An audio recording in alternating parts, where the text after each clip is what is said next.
Welcome to Storytime at Midville Library. Today, I will be sharing some not-so-scary Halloween stories. Our first story is called, And Then Comes Halloween. When nighttime creeps closer to supper time, and red and gold seep into green leaves, and blackberries shrivel on the vine, then hang dried corn, still in husks all crinkly and raspy, sounding like grasshoppers. When Papa stacks firewood under the eaves, and a V of geese squawks its way south, and chilly morning air turns noses pink, then cut out paper witches on brooms, and dangle skeletons in doorways. When neighbors rake fallen leaves into piles, and the sky is that certain deep blue, and bins of pumpkins arrive at the grocery store, then bring one home and scoop and carve, and, with lights out and candle in, watch it grin or grimace or wink. When autumn spiders weave silver webs from pillar to post, and the wind whispers winter, and the bones of trees begin to show, then it's time to decide what to be. When tombstones sprout on lawns like mushrooms, and ghosts swoop from trees, and scarecrows stuffed with leaves wave hello, then the cutting, the sewing, the pasting, the taping, the gluing, and the painting must start. When the last day of October finally arrives, and dusk settles itself around hedges and slips into the grass, and the ticks and the tocks of the clock take forever, then grab your bag or bucket, and sit and stand and pace, and peep out the window, and sit again and stand again. When ballerina twirls up, and buckaroo trots up, and dragon slithers up to your door, then run with friends out into the night where the air rings with laughter and shrieks. Swirl from porch to porch and knock on doors to give the password. Trick or treat! Dart past bushes casting spooky shadows, sweep past clumps of moaning monsters, and lug your bursting bag to the next house and the next. When you have plundered your block, and ballerina's tutu sags, and dragon's tail drags on the ground, and even the pumpkins look weary, then it's time to go home. Dump the bags of candy on the floor, and eat some and count, and eat some and trade, and eat some and share before dragon and ballerina and buckaroo go home. And when your face is washed, and candy is brushed from your teeth, and good night kisses have been given, then slip into bed, draw the quilt to your chin, and whisper to the darkness. Next year, goggles, a scarf, and wings. I'm gonna be a pilot next year. The end.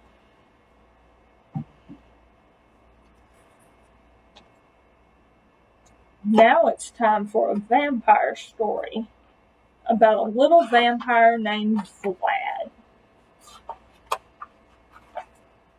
Vlad the Rad. Hi, I'm Vlad. I'm a vampire. Here are some things I like. Cats, bats, bendy straws, glow-in-the-dark stickers, and bugs. Rocks are nice too. But you know what I love more than anything else? I love to skateboard. This is where I learned how to be a scary, spooky vampire. I can find lots of things to skate on, in, around, and through at Spook School. It's a pretty good skate spot, I guess. Except skateboarding is not exactly allowed. It's not exactly unallowed, but Miss Fussbucket sure doesn't like it. Skateboarding is a big waste of time, says Miss Fussbucket. You need to work on your spookiness. Why can't you be more like your classmates and eerily float to class, or ooze down the hallway quietly? But I have to skate. When I'm skateboarding, it's like my heart has bat wings and my feet have wheels. I feel like sugar-frosted lightning bolts. Vlad, this is your first warning, says Miss Fussbucket. Learning to be spooky is fine, but it just doesn't make me super happy the way landing a trick does. Vlad, this is warning number 2, says Miss Fussbucket. It's hard for me to concentrate on scaring lessons when my brain keeps coming up with ideas about stuff I could jump over or through, or tricks I could combine with others to make up new, gnarlier tricks. Even when I mess up, fall down, and munch it, I just get back up and try again. Skating is not about being perfect. You'll crack your head open and your brains will leak out, says Miss Fussbucket. Then how will you learn? I do get in trouble a lot, and the worst thing is that I hear my classmates whispering, "There goes bad Vlad. He's such a show-off." I'm not trying to show off, I promise. It's just that when I'm skating, I'm stoked. And stoked is the best way to be. That's it. Detention, screeches Miss Fussbucket. Then it happened. Now, Vlad, I don't want to see you skateboarding at school anymore. If I catch you doing it again, lectured Miss Fussbucket, and I had a feeling she really meant it. I don't know why being spooky and skateboarding can't go together, just because Miss F doesn't think so. If they are both things I can do, maybe I can do them at the same time. When we took a field trip to the Natural History Museum to look at old bones, I was trying to be on my best behavior. I really was. Until I saw something that gave me a frightful idea. "Oh, no!" Miss Fussbucket squealed from way down below. "Don't you dare!" Clink, clank, clonk. Those dinosaur bones made a terrifying sound as I skateboarded down the back. It was awesome. When I got to the end of the tail, I hissed and screeched and ollied right over a pterodactyl. "A ghost! A specter! A terrible monster!" screamed all the people, and they ran away. Then I super slammed into the woolly mammoth. "Vlad," said Miss Fussbucket, "you were radically terrifying." "Vlad the Rad! Vlad the Rad!" cheered my classmates. And that's how I, almost, stuck my biggest trick ever and became Vlad the Rad.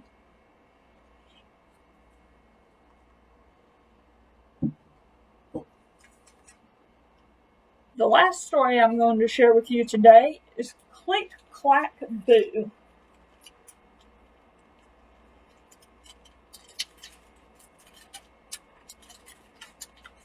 Farmer Brown does not like Halloween. Witches give him nightmares.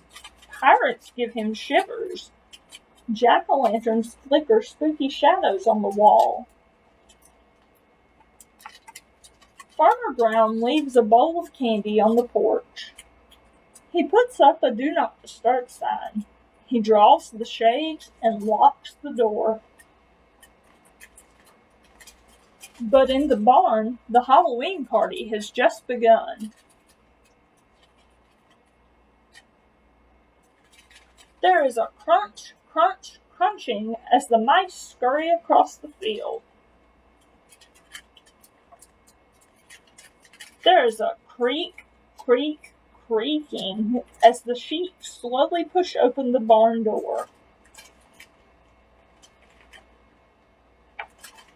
There is a tap, tap, tapping, and the cows go to the window to let the cats in.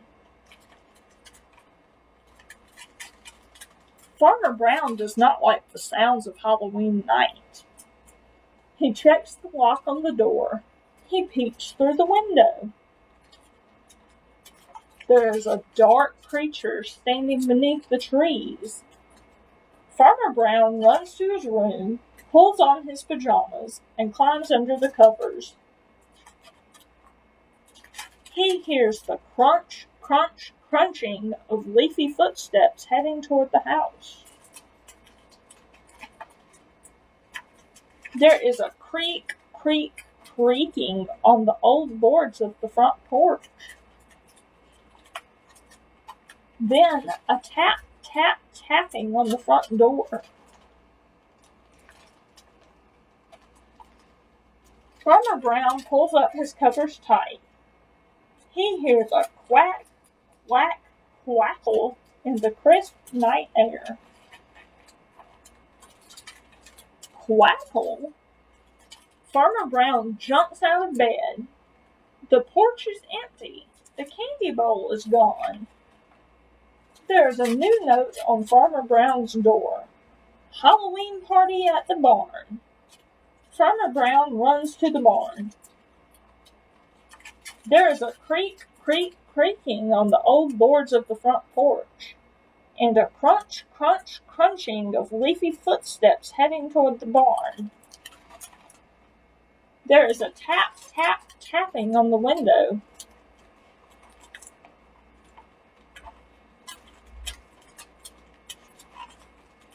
Duck, dressed as a vampire, goes to the door. Happy Halloween!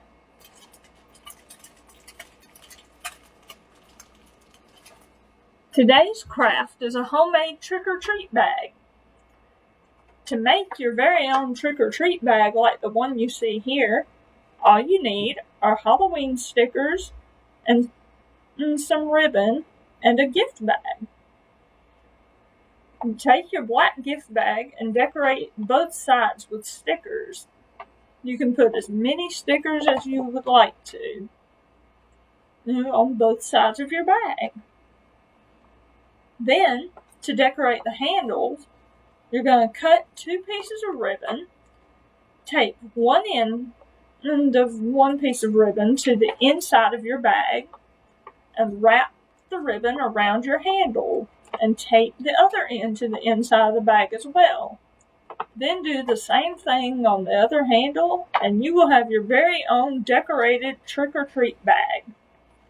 Be sure to like us on Facebook and check out our YouTube page for more fun stories with the library.